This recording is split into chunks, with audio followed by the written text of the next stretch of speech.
I know that if you're in sales today, that you are probably frustrated because buyers are changing the game. We don't buy like we used to buy. A year ago, 2, 3, 5, 10 years ago, we are changing everything about how we buy. We enter your sales funnel later than ever before. We're more educated than ever before.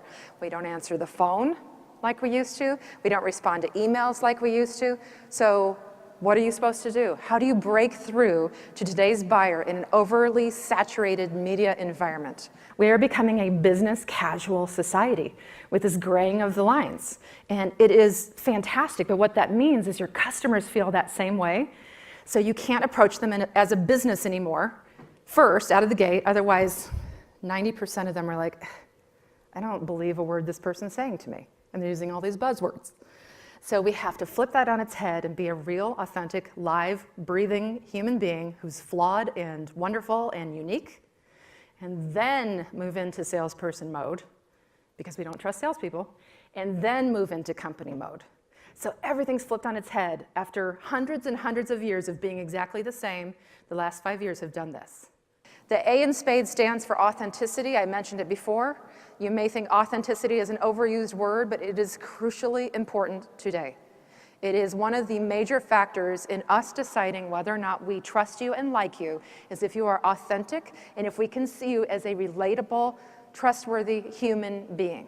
The worst profile for a buyer who will look at it, you know, because you see all the time, oh, so many people have looked at your profile, right?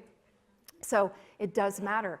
And one of the worst things for a buyer is to see that you have broken all the records and you're the #1 sales guy, you know, for the quarter, and you won the sales award and you're the sales, you know, it's, ugh.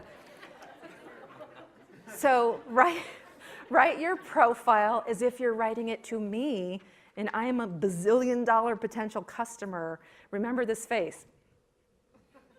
Okay, if it makes me make that face, rethink it. E in spades stands for education.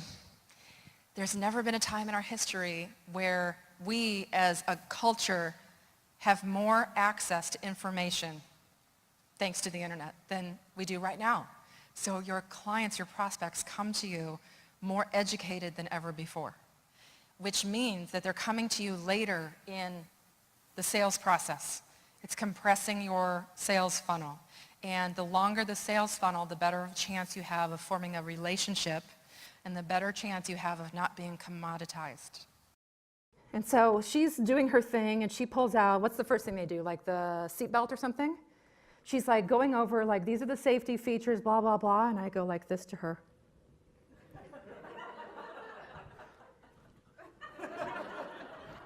And she looks at me like, and I knew I had broken her bubble then, and then this could have gone one of two ways.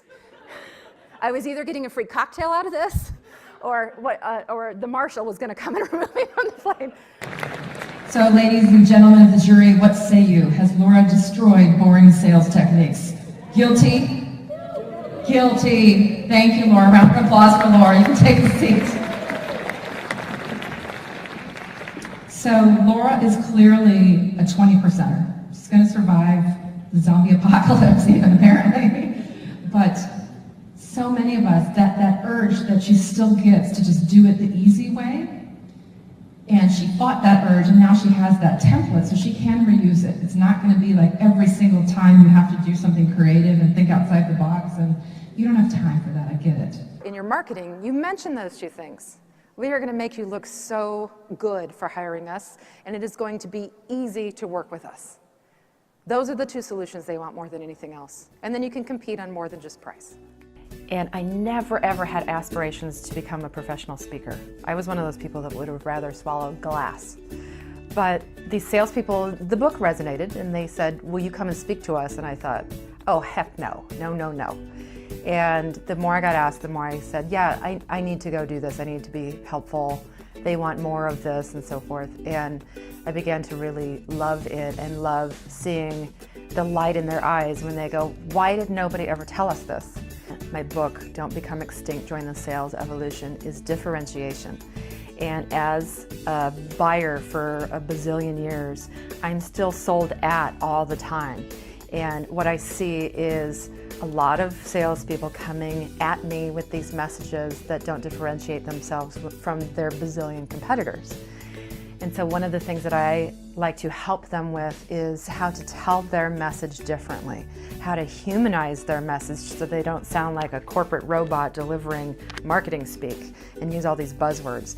Buyers can sniff that out a mile away, and we hate that. We hate that being sold at these days. So I've spoken on 5 continents. Woohoo!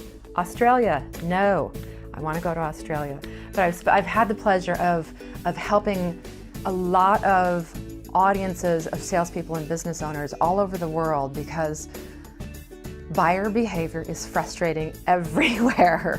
And so I've spoken in so far 13 countries. I'm super excited to continue helping salespeople wherever they may be, whether it's down the street in good old Minnesota, UFTA, or whether it's, you know, across the world, because their frustration is the same. Buyers everywhere are evolving, and salespeople need to evolve a little bit faster to stay ahead. And when they can do that, they're going to be more successful and less frustrated. One of the things that you may not know about me is I am an excellent parallel parker. I mean, I can do it one-handed, I can do it without a backup camera, I can do it parking on the left-hand side of a one-way street, I could do it in San Francisco on a hill. I mean, challenge me, take it on. No, don't do that. That just points at my eyelashes, and I feel really I know, you're super insecure. about your Yeah, eyelashes. gigantic eyelashes. Fanny. Yes, I know. Uh, A cooling sensation. well, it's like, yeah. Use the camera and say, I'm really uncomfortable with these gigantic eyelashes. These are not authentic. Zoom in there as you're saying that. Oh.